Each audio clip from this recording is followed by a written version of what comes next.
Picture this. I'm stepping into an office and it's like a Salvador Dali painting. There's a unicycle just chilling in the corner.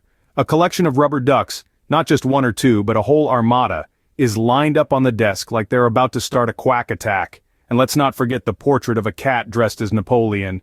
Yes, you heard it right, a furry feline Napoleon, complete with the hat and the "I'm conquering the world" glare.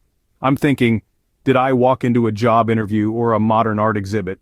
And just when I thought I'd seen it all, in walks the boss. Now when I say boss, I don't mean the usual suit and tie stern-faced type.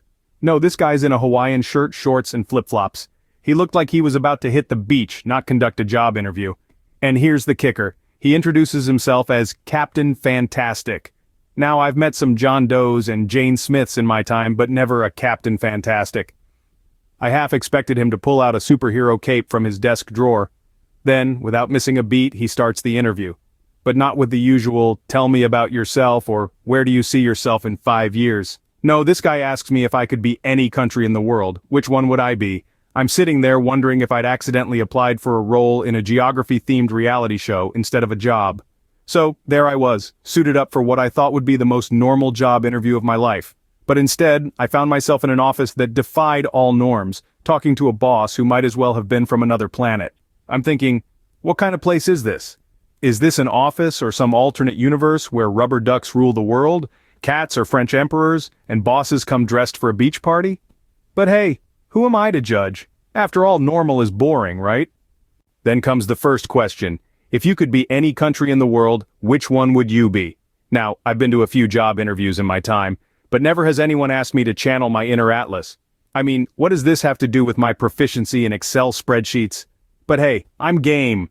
So I start racking my brains thinking about all the countries I know. Should I be Canada, to show I'm nice and polite? Or maybe Iceland, to demonstrate my resilience in the face of adversity, also known as winter? But then it strikes me. The perfect answer. I look Captain Fantastic straight in the eye and say, Italy. Why? Because Italy is shaped like a boot, and I thought it might come in handy to kickstart this job interview. But the real reason? Well, who doesn't love pasta, right? So I say Italy because, well, why not? Next, he asks me what kitchen appliance I would be. Now, I'm no Gordon Ramsay, but I can tell you I've never considered my spirit animal to be a kitchen gadget. I mean, how do you even begin to answer that? Do I say fridge because I'm cool under pressure? Or microwave because I can heat things up in a jiffy? Or perhaps dishwasher because I'm good at cleaning up other people's messes? I'm standing there trying to find a deep philosophical connection between me and an inanimate object that spends its day pureeing vegetables or toasting bread. I'm thinking, do I identify with a blender's whirlwind lifestyle or a slow cooker's laid-back approach? I have to admit, I was tempted to say coffee machine because I'm useless before my first cup of joe, but in the end, I go with toaster because toast is nice. And then, out of nowhere, he throws a Rubik's Cube at me. Now I've seen these tricky little toys before, but I'm no speed cuber. I can barely match my socks in the morning, let alone align 6 sides of a cube with different colors. But Captain Fantastic, he's watching me with this expectant grin, like he's waiting for me to pull out some sort of Houdini act. And if the sight of a grown man struggling with a toy isn't funny enough, he starts humming the Jeopardy theme. I'm talking da-da-da-dum, like it's the final countdown and I'm the last man standing. It's like my own personal pressure cooker soundtrack.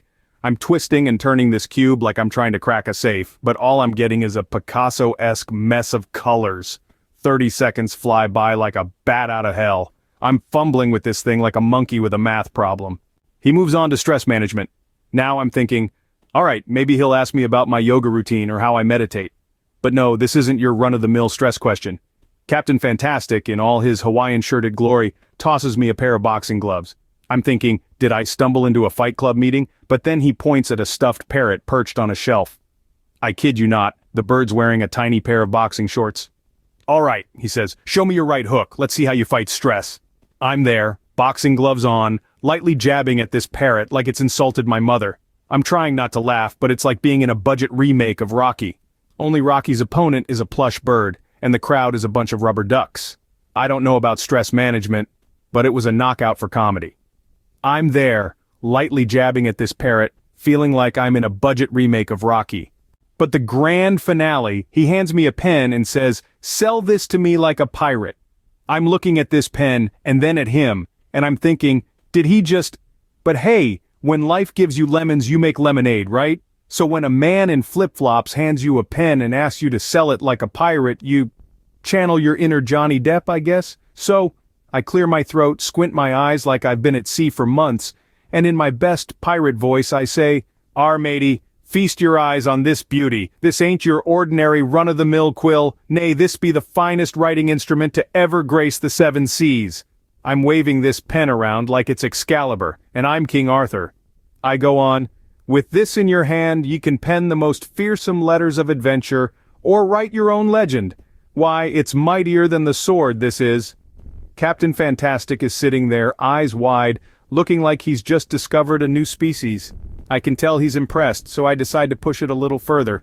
I add, and let's not forget, with this magical quill, you can draw your own treasure maps. Who needs a compass when you got this beauty?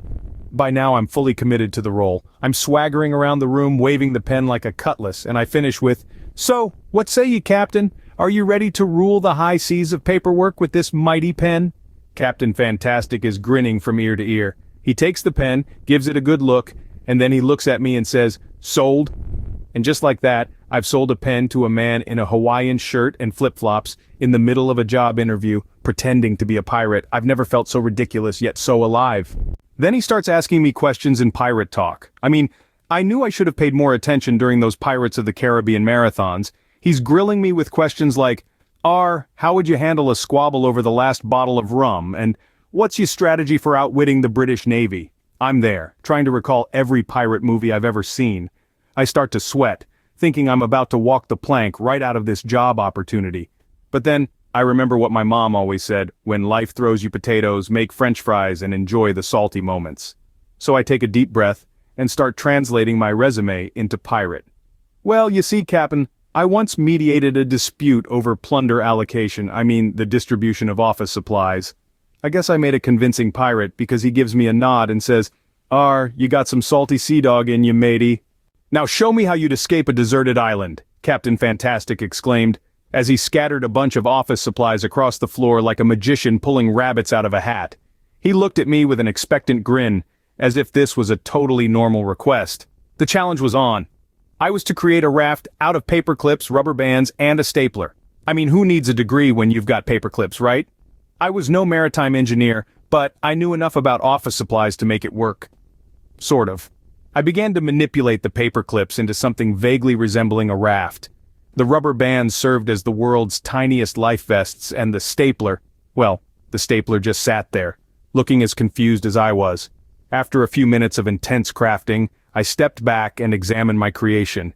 It was a sight to behold. I'd ended up with something that looked like a kindergarten art project. I must have passed his crazy tests because then he started talking benefits. "Here at our company we don't have health insurance, but we do have a company wizard. He's great with potions." I'm nodding like this is totally normal. "Oh, a wizard. Fantastic. Does he cover dental?" As the interview wraps up, Captain Fantastic says, "One last thing, can you juggle?" I'm like, "What does this have to do with the job?" He says, "Nothing, I just like juggling." So there we are, juggling oranges in the middle of this bizarre office while the stuffed parrot cheers us on. I walked out of that interview with the job and a story I knew no one would believe. Who would believe that my biggest job qualification was pirate speak and amateur juggling? And if you believe this, my friend, your imagination is as vivid as mine. Remember to always laugh and make boring stories into great adventures for chuckles. Until next time, folks, stay quirky.